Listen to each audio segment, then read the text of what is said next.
මේ රටේ මෙහෙම අවස්ථාවක් වෙලා නැහැ.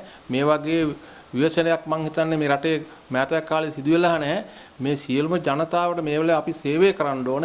ඒක තමයි විශේෂ ඉල්ලීම. විශේෂයෙන්ම මේ වෙලාවේ මේ දේශපාලන කතන්තර මේ වෙලාව අවශ්‍ය නැහැ. මිනිස්සු මේ වෙලාවේ හැමතිස්සෙම පීඩනපත් වෙලා තියෙන දේශපාලන වශයෙන් එක එක කතන්තර වලින් මතභේද ඇති වෙලා මේවා ව්‍යාකූලතාවපත් වෙනවා. ඒ දේ නොවෙන්නයි කියලා අපි විශේෂ ඉල්ලීමක් ඉල්ලනවා මේ අවස්ථාවේදී.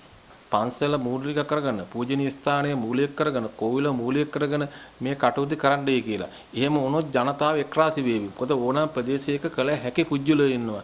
ඒ අයට පුළුවන් මේවට සම්බන්ධ වෙන්න.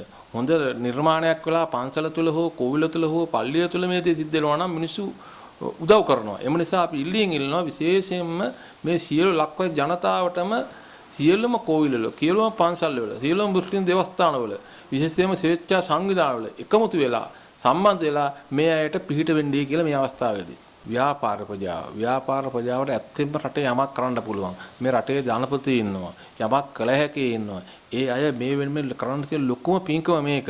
මේ අවස්ථාවේ මේ මිනිස්සු මිනිස්සු ගොඩක් කංකරු ජීවිත ගත කරන අය, කුසිකර්ම ජීවිත ගත කරන අය මේ කටට කිසිම ආර්ථිකය වෙනසිලා යනවා. මේ ආර්ථික වැඩසටහනක් නැහැ. මේ වෙලාවේ ව්‍යාපාර කරන්න පුළුවන් ජනතාව හිටියොත්. එම නිසා අපි මේ ව්‍යාපාරිකයන් විශේෂ ඉල්ලීමක් කරන්නේ මේ අය ගැන බලලා හොයලා බලලා ව්‍යාපාර දිරිගන්නනවා.